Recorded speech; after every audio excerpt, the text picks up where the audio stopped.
What's going on, guys? Welcome to Frank's Media and Reviews. In today's video, we're going to be talking about Kingdom of the Planet of the Apes. Say that name 3 times fast. Holy bleep, man. Guys, I really had such a good time. It changed my voice. I'm going through puberty again. Anyway, I'm keeping that in, man. This movie was fantastic. I really enjoyed my experience with this film. This film is directed by Wes Ball, and he is the director of a bunch of Maze Runner films. I don't know. I haven't seen them. I'm not going to lie and pretend that I have. However, I did see this film, and I really enjoyed it. Very much so. You guys know that I recently had this as my number one overall 4K movie for the month of August because this movie just came out. And so it just snuck in there.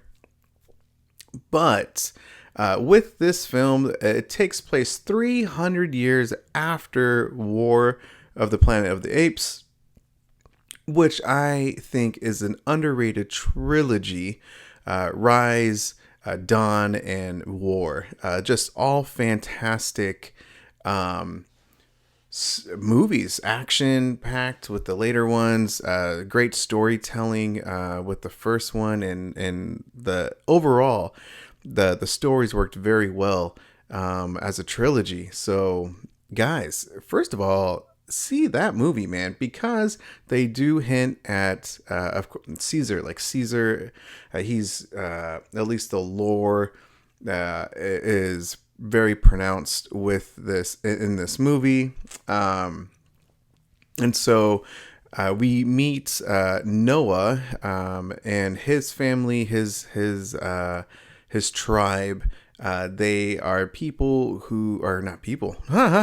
They are chimps. They are chimpanzees who are apes that are basically I don't know, about to say like a tree colony. They have trained falcons or eagles.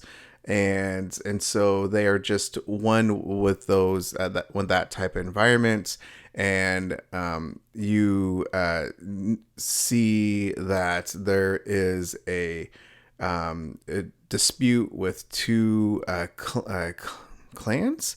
Would be with Noah's tribe and with the Prometheus Caesar, I want to say is his name.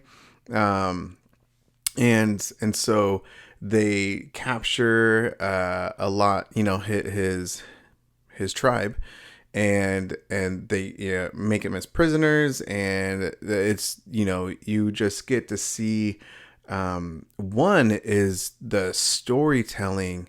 They really humanize the relationships between the apes of Noah and his friends, his family, and who a character that I really liked named Raka.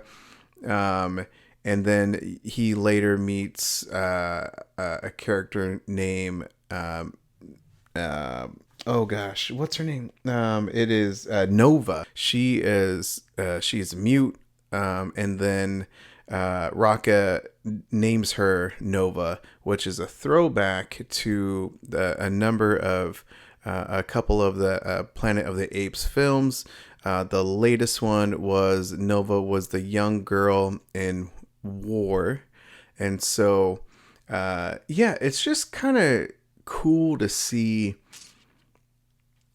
how, because along that journey, I thought it was just a fantastic story that they were telling in this movie of how the apes evolved, and because again it's 300 years after war, and how the humans digressed. It's because of the virus, and so that was very cool to see the switch between apes and humans. There's a scene where Nova and Raka and Noah just are meet another human colony, and they're very primitive, of course, and there just reminds you of the caveman days. So that was very cool to see. There was a good acting, I thought, with Nova, and really quick, that the actors Owen Teague, he plays Noah. Freya Allen plays Nova / May, and Kevin Durand plays Proximus Caesar. Peter Macon plays Raka. William H. Macy, which surprised me because I didn't know that he was in this movie. He's Trevathan, and Kevin Durand, I just have to say, was wonderful. Oh my gosh. One thing, because I'm kind of jumping ahead a little bit. So there is a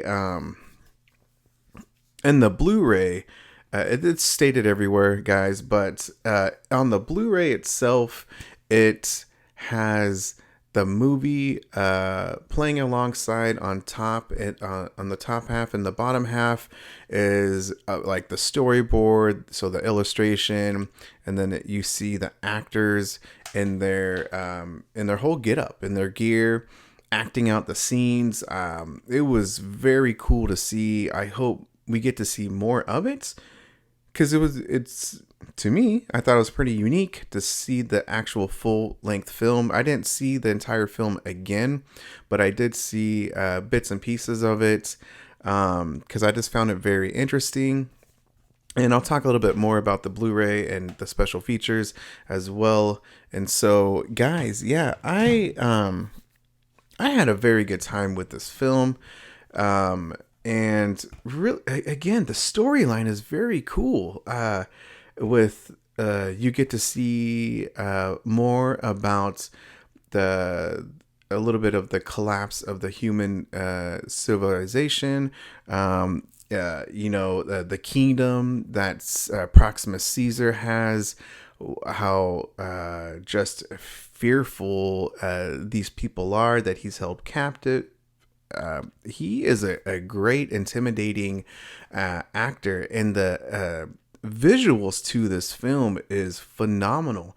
So this is in Dolby Vision and Dolby Atmos for the audio, and I simply loved it. The CGI to this is my, I don't know if it's my favorite. I think it might be my favorite of this year so far. I just was really engulfed in the story with the visuals. For me, this film just hit like a home run. So I don't know if anyone else had a fun experience with this film, but I for sure did, and that surprised me.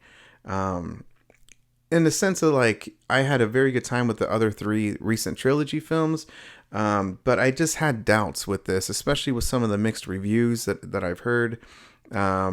So seeing this and just really enjoying this film, I'm going to come back to this film sooner rather than later. I'm not going to lie, because the details with the CGI was phenomenal. And who was the consultant that you see in the special features is Andy Serkis, I think is his name, famous actor for Gollum, and he is a legend with the caption motion acting.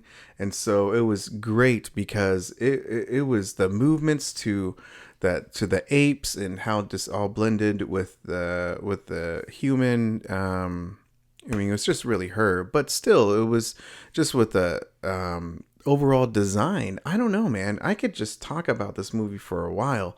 It was so enjoyable.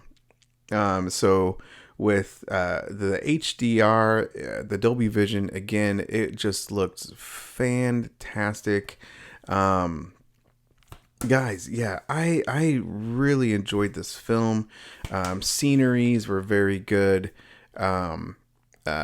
Just yeah, the practical effects, the set designs, I should say, as well.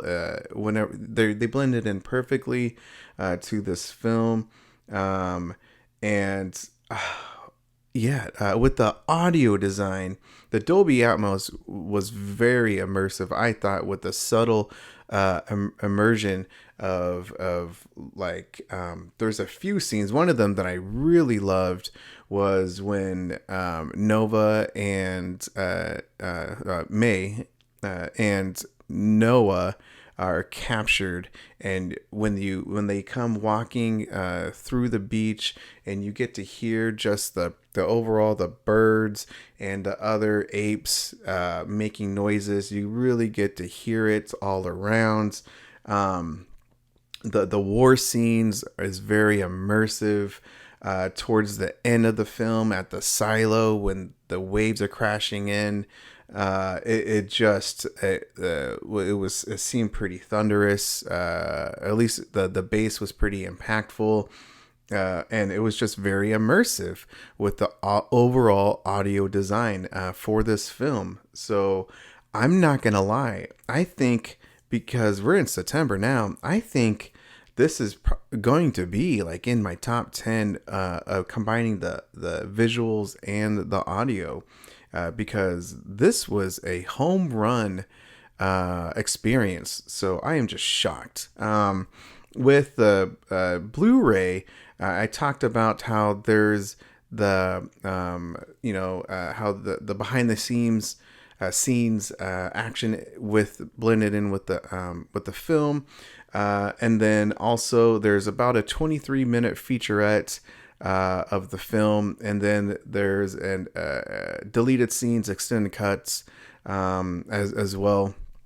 So overall, besides the movie experience of the behind the scenes and the movie, that version, there's really not too much, again, because the featurette is only like 24 minutes, and I wish there would be more special features, because I just had a great time with this film. Again, which really surprised me, the subtle immersion. It was very atmospheric. I thought it was, man. You might have to turn up the bass just a little bit, but seriously, guys, like the Dolby Atmos is a very good experience. So yeah, there's my 4K review for Kingdom of the Planet of the Apes. As you guys can tell, it was very positive. I really enjoyed my time with the film, and so check this out. It was a great release by Disney. I can't believe I'm saying that. Yeah, great release, and physical release too. So yeah, I'm shocked. So yeah, that's my review. Thank you for watching. Hit that like and subscribe button if you do. I really appreciate it. Thank you to my tier members. It really means a lot. Really appreciate it. Check out the tier memberships down in the description section.